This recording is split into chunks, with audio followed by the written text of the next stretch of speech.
and it has a dimension of public importance. Trust us to be on this matter. We'll start with the papers and then the conversations follow after. This is going to be an exciting one as usual here at Western Spring Television, where we say it as it is. Femi Ojo is my name, and I welcome you to this midweek installment of Morning Spring. Good morning, good morning. Good morning. Good morning, Nigerians. Good morning, viewers from all over the world. Thank you so much for joining us once again on Morning Spring. And it promises to be a wonderful day. Rest assured that we are bringing you the best of information as it is. Emeka Daniel is my name. Thank you for joining us once again. All right. And talking about issues, Daniel, the furore about the defection of Malam Nasir El-Rufai to the SDP as he is still gathering dust, and just in 48 hours there are developments on it. You know, the party, one of the, I think the secretary of the party herself, Dr. Oluwagunloye, yesterday cried out and said some persons after him and all of those things, you know, just how many persons are saying it's less than 24 hours that Malam Nasir El-Rufai has just joined the SDP. An officer of the SDP is already crying out that some persons are after him, like, do you know what's going on? And possibly the party is about to become more popular again, and now you are having some of these issues. There was a video showing Malam El-Rufai again alleging that the government has hand, you know, in the problems in all the other political parties, in the Labour Party, in the PDP, and said the government is the one sponsoring the escalation of issues in this party. And one can comfortably say the game has started. 2027 race is on. Absolutely. Even unofficially. Yeah. Recall I said yesterday, I kept saying yesterday that Nasir El-Rufai won't just go down like that. Yeah. The APC can't just dismiss Nasir El-Rufai as inconsequential. That's not possible. This is one person who has helped the APC before to win elections. So all of a sudden you think they'll just do away with him like that, and you think he'll be silent? No way. Remember I was telling him he left. They didn't suspend him. Hey, they didn't suspend him. He left on his own volition. Yes, but he felt he should have been treated better. That's the point. He felt he was shortchanged. He felt he should have been treated better. And not the kind of person he is. It was more like the party has derailed from his ideals, the reason and the foundation in which the party was founded. Those are his reasons, official reasons. And he said, you know, before that, Monday release, he talked about how he can recognize the party in which he was founding member of, or founding father of the party, that's APC. And he said the NEC hasn't held in 2 years, NEC meeting before the last one that was just held a few weeks ago. So these are some of his reasons to say the APC that he knew is not the APC that we currently have right now. Now, the question is, in which Daniel Bwala asked, and which you asked as well, if he were to have gone through with that nomination, the screening at the National Assembly, and is part of this administration, will he still hold the same opinion? Absolutely. That's the question. That's a big question. That's a big question. Yeah. Because if he were a minister, if his nomination had gone through, would Nasir El-Rufai be saying all this? So Daniel Bwala is very right. Because if he were a part of the cabinet right now, all this wouldn't be happening. Yeah. So they can rightly say, the APC can rightly say that, well, he's saying all this simply because he didn't get his ministerial appointments, and they would be right. So again, it goes both ways. They do not expect Nasir El-Rufai just to be silent like that. Someone who has played a very crucial role in the APC, a founding member of the APC, cannot just go down like that as being inconsequential. No. So they should be careful. And of course, he has very good negotiation skills. Okay.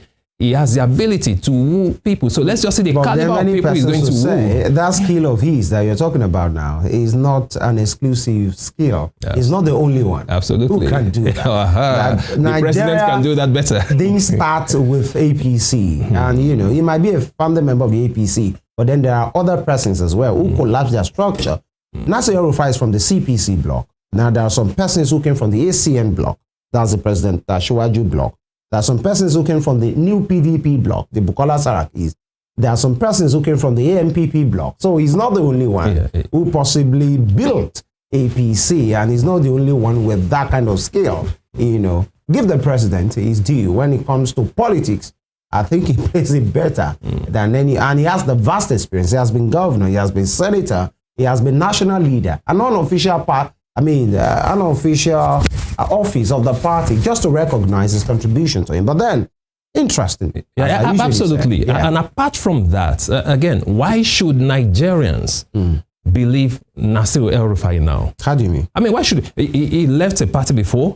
He was a founding member of the APC. Now he's leaving the APC to woo other big wigs to form another coalition.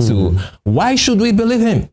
Why? Won't he do the same thing again tomorrow? So that is the logic. But Nigerians are smarter now, away from just politics. You can't just keep moving, tell Nigerians, they no longer align with my ideals and goals. So because of that, you want to form a new party. Then why should Nigerians believe any politician? Any politician. It's not just Nasir El-Rufai. So that it doesn't look like you are just speaking. So we have a problem with leadership. Hold on. The Daniel Bwala that was, that responded to Nasir El-Rufai 2 years ago. Where was Daniel Bwala? In the APC. Then later he moved to the PDP to be spokesman for the presidential campaign of Atiku Abubakar. Just months after they lost, he moved back singing the praises of Tinubu. Now he is part of the APC. He is speaking for the president. So it's not just about Nasir El-Rufai. Who is Daniel Bwala? If that is the logic, why should anybody trust any average Nigerian politician? That is the matter. Many of them came from the other party. Godswill Akpabio was of the PDP, was a PDP governor for 8 years. Now he's the Senate president in the APC. Adams Oshomale, reel out the first 50 in Nigeria. If you just possibly the likes of Ashiwaju are the ones who possibly have maintained where they were. The only thing that they did was to collapse the structure of the ACN from the days of the AD to the ACN and now to APC. So I think that's a toga that Nigerian politicians carry fully on themselves to say, when you are cross carpet, some of them will move this way, move back again. And these are some of what is. But then it will be an interesting comedy. We'll wait to see. But right now the papers are in and we are ready. Stay with us.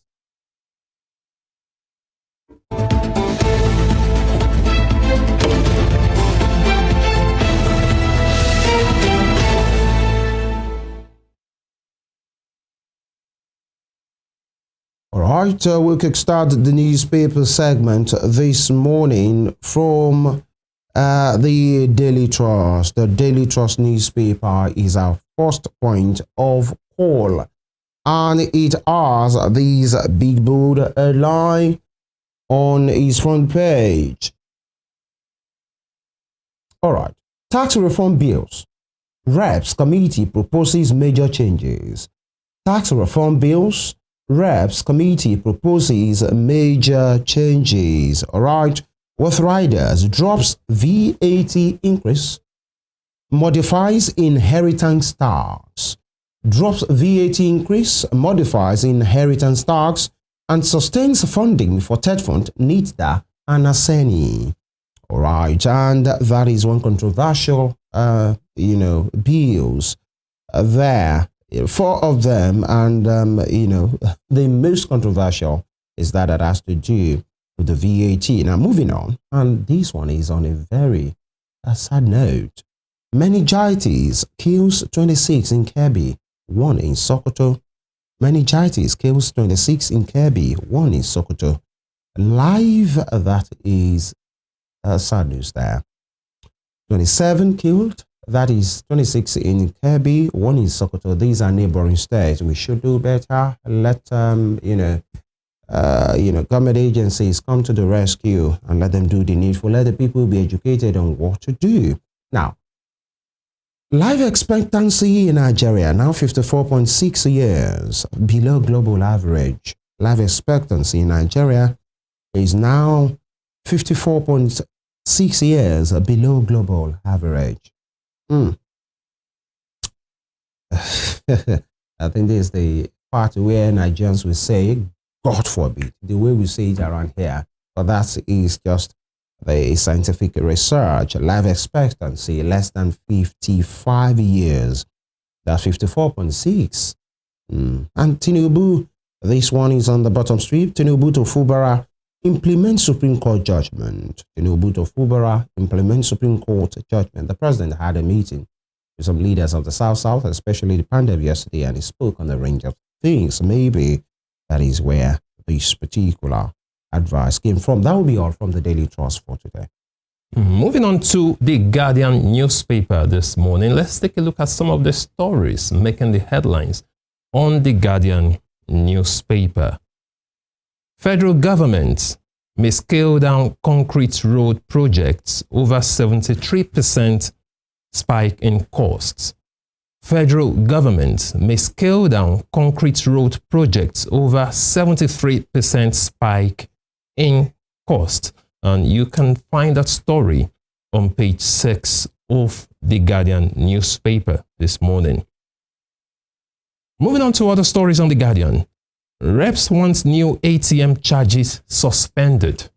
Reps want new ATM charges suspended. Pornographic websites banned. Reps want new ATM charges suspended. Pornographic websites banned. This is very interesting. I was actually discussing this with someone yesterday. I didn't know it would pop up in the headlines today. The intention to have pornographic websites banned. I think that's a matter for deliberation because it's really a big industry. A lot of our young people are stuck on most of these websites. This is actually a multi-billion-dollar business. Talking about pornographic websites, you have no idea the kind of traffic this website generates. Now, the reps want them banned. Let's see how it goes. Let's see how that goes. So many persons are questioning if that is, you know, something that's worth talking about.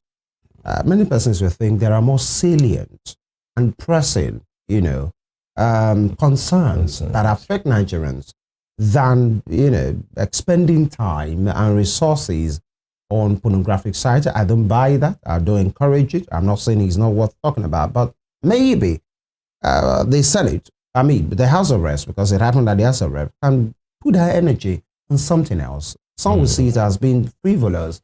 Let's talk about other things, not just about these. And other persons will argue and say, two truths can coexist. While you are working on other things, can we work on these as well? It is addictive, by the way. It is immoral. But Nigerians will say there are more pressing needs. These things are not killing people. There are issues. How about what has happened in, you know, one of these states, I think Benue, I'm not too sure right now, where villages were ransacked and all of these things. It still keep happening, and that guys are expending energy on pornographic sites. As I said, I don't buy that, but maybe we should expend energy on more pressing, deadly, fatal things than just issues of pornography. Maybe. Because some of these reps too are actually stuck on this pornographic website. I said some might be stuck. You won't be speaking to that on your honor, not from on his. Absolutely. That was just an opinion there because it cuts across not just young people actually. So you might be surprised. It cuts across all age groups. It's actually a cancer in the society. So let's see. But like you said, there are more important issues to be dealt with instead of, you know, channeling energy and resources into this matter. Still on the Guardian newspaper this morning, let's move on to other stories on the Guardian newspaper. Edo government accuses PDP leaders of sponsoring insecurity. Edo government accuses PDP leaders of sponsoring insecurity. Now, talking about the federal government scaling down concrete road projects due to price hike. We have a graphic here on the front page of the Guardian newspaper just a little breakdown on concrete roads and what it entails. If you look at the maintenance there, talking about maintenance, these concrete roads, maintenance costs for concrete roads are nearly zero. That is, they do not require maintenance like that. So they are actually more affordable in the long run. No maintenance means less interruptions in the business. So when you don't get to maintain these concrete roads, you save more money in the long run. Then also concrete roads can contain recycled materials such as fly ash, slag, or recycled concrete aggregates. So they can also use recycled materials. So in the long run, you are actually scaling more money. But the government is saying the cost of producing these concrete roads, constructing them, has gone up. So that's why they are considering reducing the number of concrete projects, concrete road projects they are working on. Also, concrete surfaces are much lighter colored, meaning that lighting cost can be reduced.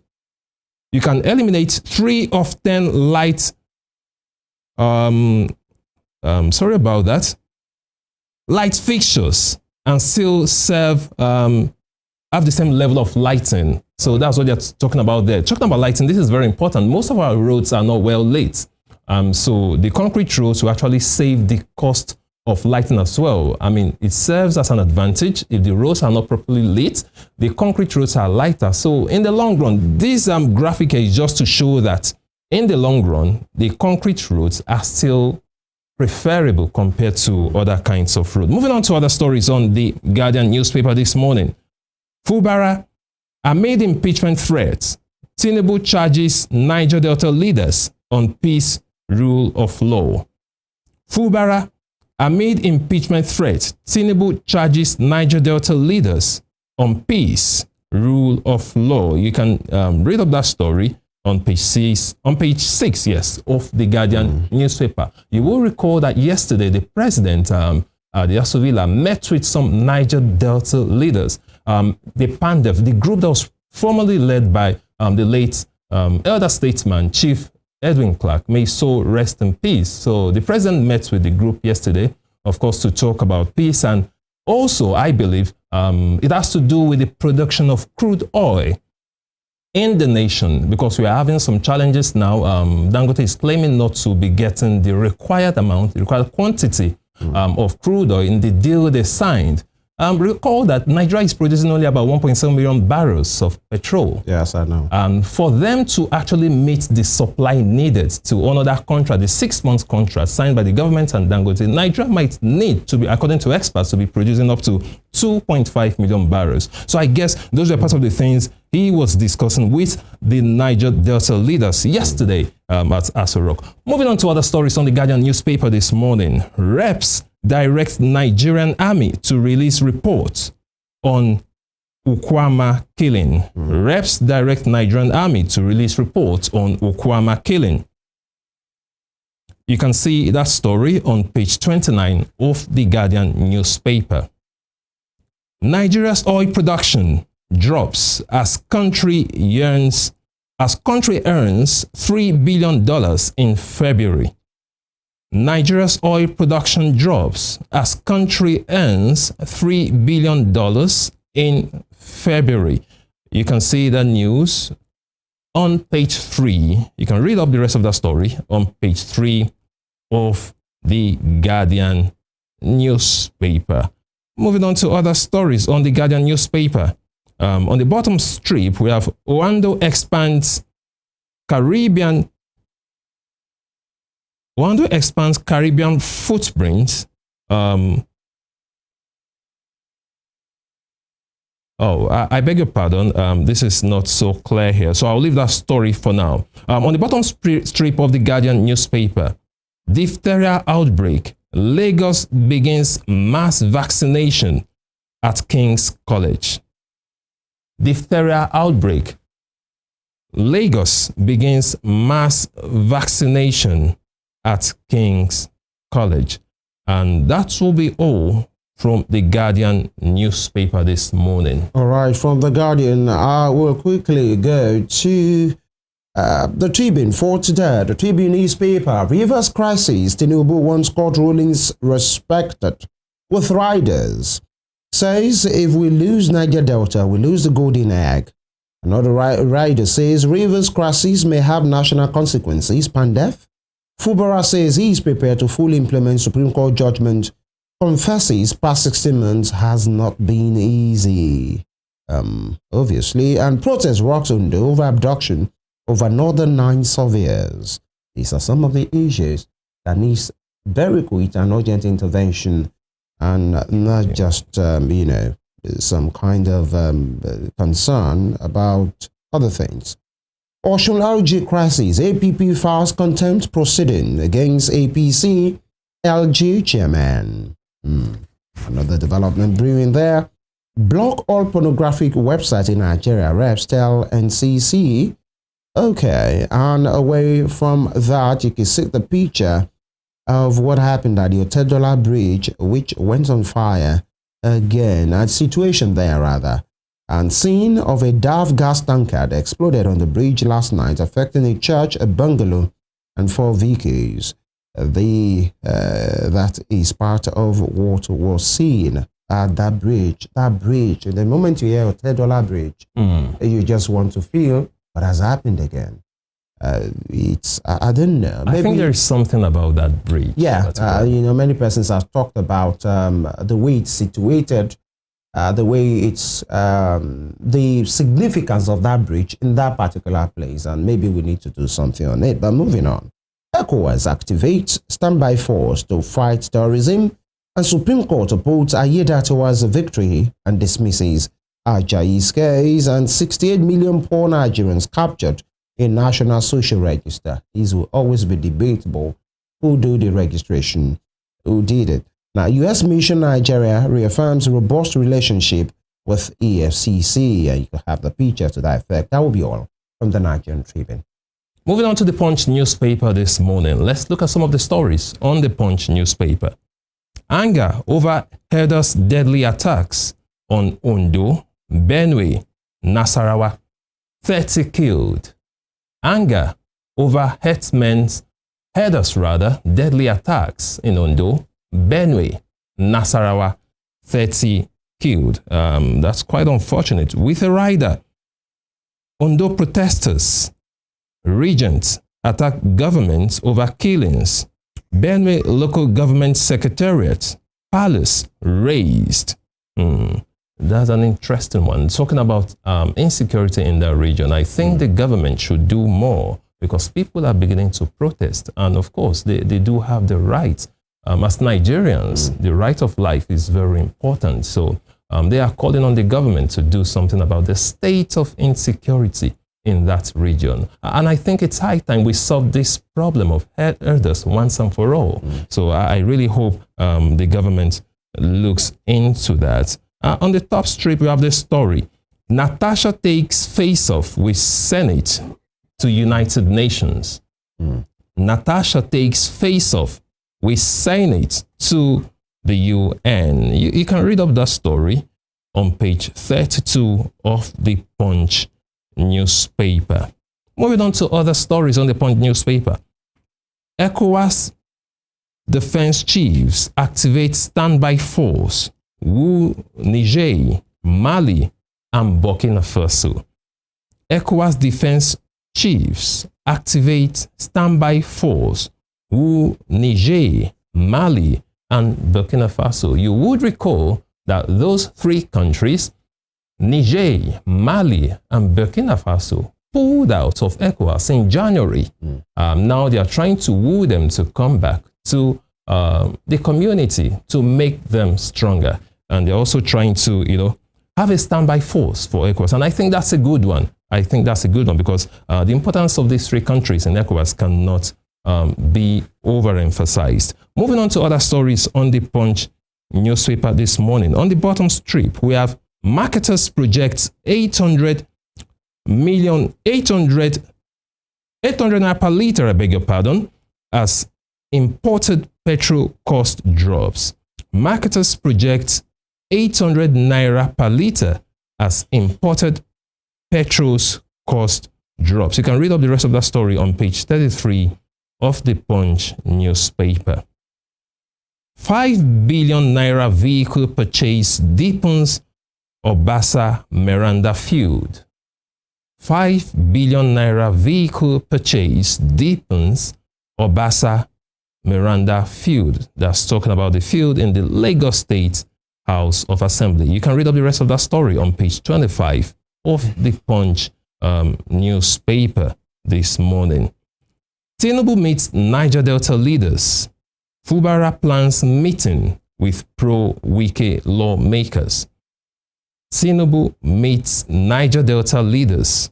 Fubara plans meeting with pro-Wike lawmakers. You can read up the rest of that story on page 10 of the Punch newspaper. And that will be all from the Punch newspaper this morning on Newspaper Review. Right, so we'll go on this quick break. When we return, the program will continue. Stay with us.